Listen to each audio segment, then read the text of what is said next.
Gunung Gede, semua pendaki gunung, apalagi yang tinggal di Jawa Barat, pasti sudah mengenalnya. Cerita pendakiannya pun pasti sudah tersebar di mana-mana. Tapi aku mau coba bercerita dari sisi lain. Ketika aku diajak menjadi guide gunung perempuan di pendakian Gunung Gede via Gunung Putri. Halo, sebelumnya aku mau berterima kasih lebih dulu kepada adventuran.id yang udah mengajakku untuk menjadi guide di pendakian kali ini. Bukan yang pertama kali aku mendaki ke gunung yang satu ini. Tapi kali ini akan menjadi berbeda, karena aku bukan melakukan pendakian mandiri, melainkan menjadi guide dan ada keselamatan, keamanan, dan kenyamanan orang lain yang akan menjadi tanggung jawabku. Trekking pole dadakan alami ini dari bambu ya Pak ya. Keren. Oh ya, di sini aku menjadi guide gak sendirian, tapi berempat. Sekitar jam 7 sampailah kami di pos cek sampah. Kami di sini sarapan dan pemanasan terlebih dahulu sebelum memulai pendakian. Setelah itu, aku di sini memberikan pengarahan mengenai pendakian dan cara menggunakan trekking pole yang benar. Jadi kali ini tuh aku akan mengantar peserta private trip yang berjumlah 11 orang dengan umurnya yang berkisar antara 30 sampai 60 tahun. Nah, ini ada Dan yang jadi guide juga. Rata-rata dari peserta trip kali ini tuh belum pernah mendaki gunung sama sekali. Jadi ini akan menjadi pendakian pertama bagi beberapa orang dari peserta trip ini. Akhirnya sekitar jam 8:30 sampai juga kami di pos 1. Asli kayaknya Gunung Gede gak pernah sepi ya, apalagi ini weekend. Oh ya, tapi buat informasi, sekarang Gunung Gede itu pemesan nasi maksinya harus via online, gak bisa via offline. Dari pos 2 Bayangan.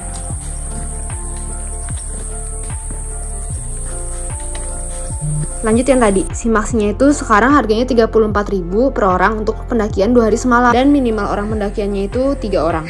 Jadi kalau lebih sedikit dari itu nggak bisa ya. Yang penting di kamera jangan kelihatan nipu. Oh iya benar. Sumpah deh, keren banget semangat kakak-kakaknya ini. Nah, di jam 9 sampai juga kami di pos 2. Di sini kami beristirahat kembali. Ini ada mas-mas keren banget bawa 2 carrier di belakang. Oh ya, mau ngasih info lagi buat kalian yang mau pakai porter ke Gunung Gede ini, biaya porternya itu 600.000 per 2 hari. Kalau di trip kali ini karena pesertanya jumlahnya 11 orang dan rasionya 1:2, jadi kami bawa 6 orang porter. By the way, kalian harus tahu kalau bapak ini tuh peserta paling tua di trip ini dan beliau tuh semangatnya keren banget, selalu jalan paling depan. Bener nih.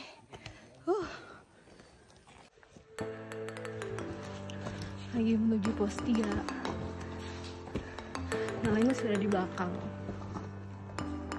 Istirahat sebentar jalan lagi, istirahat sebentar jalan lagi. Begitulah pendakian kami di hari itu. Nah, di hari itu tuh kalau untuk bagi tugas guide-nya, aku tuh kebagian untuk mendampingi barisan yang paling depan. Dan beliau tuh selalu di paling depan terus, keren deh, asli. Nah, buat kalian yang masih pada muda, jangan kalah ya semangatnya. Lanjut, di jam 11 sampai juga kami di pos 3. Pos 3 ini tuh menjadi pos yang paling luas di Gunung Gede. Dan biasanya banyak banget pendaki yang istirahat di situ. Kami di situ makan siang lebih dulu sebelum akhirnya melanjutkan perjalanan lagi ke pos 4.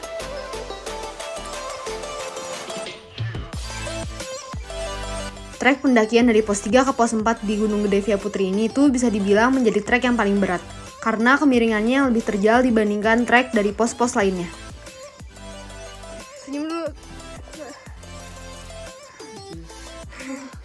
Susah. Gimana nih? Hei, kakak itu sampai gak bisa berkata-kata. Untungnya walaupun dari beberapa peserta sempat terpikir untuk turun kembali, gak ada yang benar-benar minta turun. Dan tetap melanjutkan perjalanan menuju puncak. Surya Kencana dulu, deng. Nah, ini nih kurang lebih gambaran trek pendakian dari pos 3 ke pos 4 Gunung Gede via Putri. Si treknya itu nanjak non-stop sampai akhirnya di jam 2 kami sampai juga di pos 4. Di pos 4 ini kami beristirahat kembali lagi sebelum akhirnya melanjutkan perjalanan lagi. Trek pendakian dari pos 4 ke Surya Kencana ini tuh sebenarnya udah gak terlalu terjal dan relatif landai. Halo Dan. Halo. Ini gunung Gede banget. Gunung gede banget. Ya. Kita lagi di gunung gede Naik banget. gunung bareng lagi setelah yang Wonosobo Wonosobo 9 naga. 9 naga. Seadanya dari situ ini gunung pertama lagi ya? Ya, habis itu vakum saya cuti. Cuti menggunung. Sekarang kembali lagi Ke gunung gunung yang gede banget. yang gede banget. Biasa. Sambil bawa kamera. Nah, Gak berlama-lama, di jam 3:30 kami sampai di Surya Kencana yang akan menjadi titik camp kami di malam itu. Alun-alun Surya Kencana ini juga tuh menjadi pos 5 dari jalur pendakian Gunung Gede via Gunung Putri. Nah, ini penampakan Surya Kencananya. Ramai banget. Ini guide andalan gede. Keren, keren. Mantap. Mantap. Kalau di ini kita ntar ngambil ke Surya Kencana emang mau digimanain juga selalu bagus. Mau di musim kemarau atau musim hujan, keindahannya nggak pernah hilang. Mau nitip aja buat kalian yang mau ke Gunung Gede dan Surya Kencana buat tetap dijaga ya. Jangan malah dibuat semakin kotor dan rusak.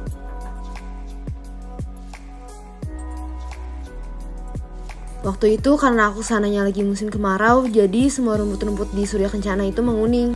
Tapi Edelweissnya lagi banyak yang bermekaran, bagus banget. Akhirnya karena peserta trip lagi pada foto-foto dan sibuk menikmati Surya Kencana, aku dapat kesempatan untuk ngemil dulu. Akhirnya, setelah itu peserta kami antarkan menuju tempat camp untuk beristirahat sejenak dan aku mengambil beberapa video dulu di sekitar camp.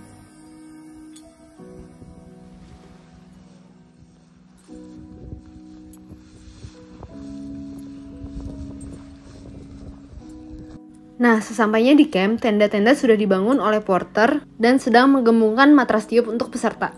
Karena jumlahnya banyak banget, sesudah ngambil video ini, akhirnya aku juga ikut bantu buat ngembungin si matrasnya. Dan kami kayak membuat semacam lomba siapa yang bisa menggembungkan matras paling cepat. Nih kayak gini. Dan ternyata Kang Aceng yang menang, itu yang di belakang. Dan akhirnya senja pun tiba. Sambil menunggu peserta istirahat, aku pun mengambil sedikit video mengenai keindahan Surya Kencana.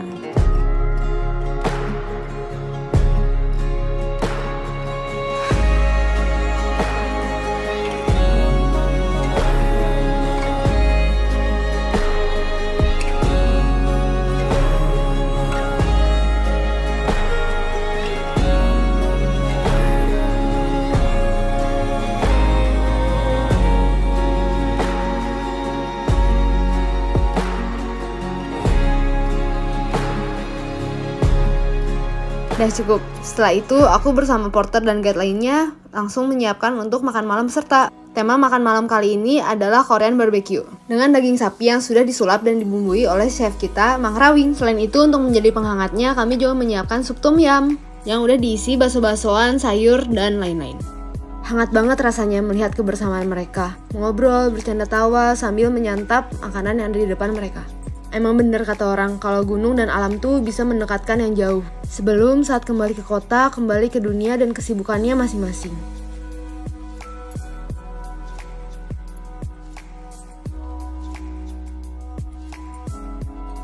Nah, kalau tadi suasana makan malam peserta, ini kondisi di dapur yang sekaligus menjadi tenda porter. Ini yang aku bilang Mang Rawing yang jadi chef kita. Kondisi malam itu jujur dingin banget karena itu kebetulan lagi di pertengahan bulan Agustus juga yang menjadi puncak kemarau. Jadi malam itu dingin banget sehingga kami harus pakai jaket yang tebal dan harus berlempet-lempet kayak gini supaya nggak terlalu dingin. Setelah makanannya beres, kami pun makan malam, memberikan briefing sedikit untuk peserta dan lalu beristirahat untuk keesokan harinya mengantar peserta ke puncak Gunung Gede. Berdasarkan briefing semalam, akhirnya jam 4:30 pagi aku pun bangun dan mulai membangunkan peserta. Setelah itu aku dan tim menyiapkan sedikit ganjal yang berupa roti untuk peserta sebelum akhirnya jalan menuju summit. Di perjalanan kami mendapatkan sunrise yang cantik banget. Puncak dulu. Sekarang jam 9. Sunrise yang mulai keluar.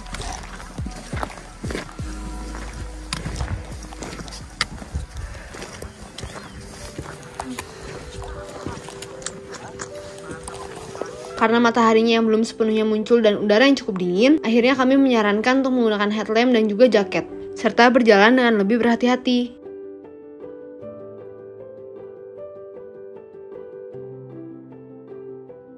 Akhirnya setelah sekitar setengah jam berjalan, matahari pun muncul dan hari mulai terang. Jalur dan trek pun terlihat semakin jelas. Ntar lagi nyampe puncak. Semangat Pak. Ayah. Akhirnya nyampe lagi. Kedua kali berarti apa ya? Pangrango itu belum. Oh Pangrango, oh iya benar, ini pertama kali. Hewan, kasih lagu yang lain lagi Pak. End of Mountain. Hai dah.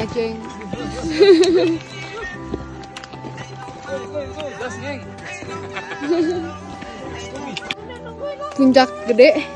Dikit lagi. Dikit lagi. Puncak gunung gede banget. Gede banget. Puncak gunung gede banget. Dikit lagi. Dikit lagi, dikit lagi. Ini di belakang kelihatan nggak sih ada puncak gemuruh namanya?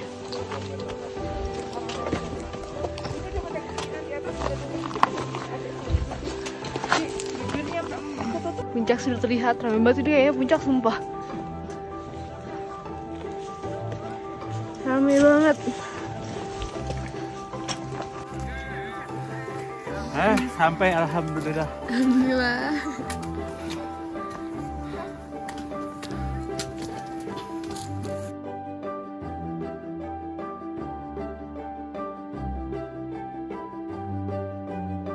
Oke, akhirnya puncak dan waktu menunjukkan pukul 6.40. Lega banget rasanya bisa nganterin semua peserta tanpa kekurangan seorang pun sampai ke puncak Gunung Gede ini. Ini ada puncak Siala. Ya nih, ya Siala. Dia kayak ada tebingnya gitu. Coba zoom lebih dekat lagi. Terus ini jalur Cibodas. Ini Pangrango. Terus ini Salak. Ya, jadi itulah pemandangan gunung-gunung yang bisa dilihat dari puncak Gunung Gede ini. Cantik banget kan? Setelah mengambil beberapa foto dan video untuk peserta dan menemani mereka, akhirnya kami pun turun. Sambil peserta bersiap-siap packing untuk turun kembali, kami, tim guide dan porter memasak untuk makan pagi dan juga bekal untuk makan siang nanti. Setelah semuanya beres, kami pun lanjut perjalanan turun. Ini lagi mau nyusulin temen dulu baru balik lagi ke rombongan dari depan, tapi nanti kayak pulang. Hari ini gede ditutup, terus hari ini udah pada bubar juga. Ini kayaknya camp kemarin ramai banget, ini udah mulai panas juga. Oh iya, karena peserta trip gak ada yang bawa carrier, jadi untuk bekal makan siang peserta, tambahan air minum dan juga alat-alat medis menjadi tanggung jawabku untuk aku bawa juga. Jadi di sini peserta cuma bawa beberapa alat-alat esensial yang dibutuhkan untuk perjalanan turun ataupun naik, seperti misalnya pakaian ganti, jas hujan, obat pribadi, dan juga minum secukupnya. Di perjalanan turun, aku kebagian untuk menjadi tim sweeper. Karena tim sweeper ada di paling belakang dan seringkali harus menunggu peserta istirahat yang cukup lama, akhirnya aku bisa membuat video seperti ini dulu. Lumayan lah, sedikit kesempatan di dalam kesempitan.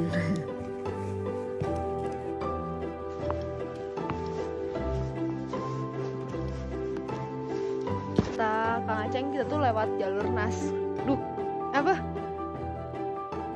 Timnas, salah. Kita lewat jalur Timnas, tim nasi uduk. Ya,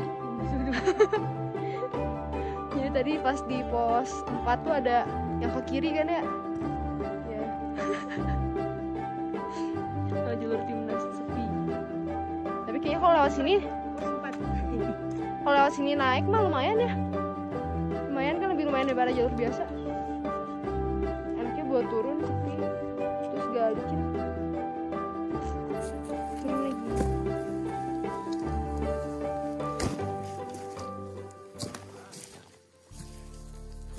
Ini enak banget buat turun, gak licin, tapi kalau naik lumayan sih kayaknya. Ya kalau naik ya. Kalau turun tapi enak. Soalnya kalau lewat jalur biasa, jalur dari pos 3 ke pos 4 kan lumayan.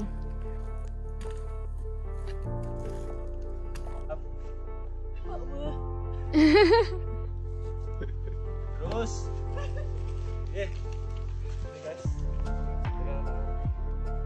Ada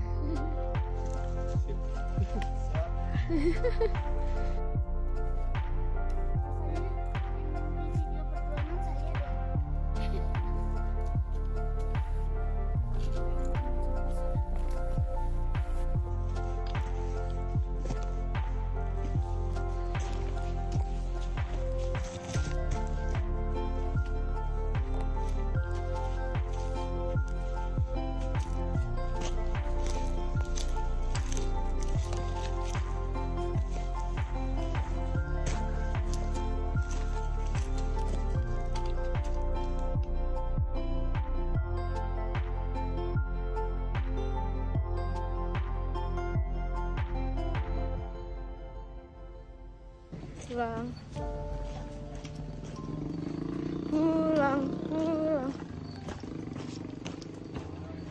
Ini udah nyampe jalan kebun. Oke, karena peserta udah turun duluan tadi pakai Gojek, jadi mungkin kami berpisah di sini dulu dan sampai jumpa di lain waktu.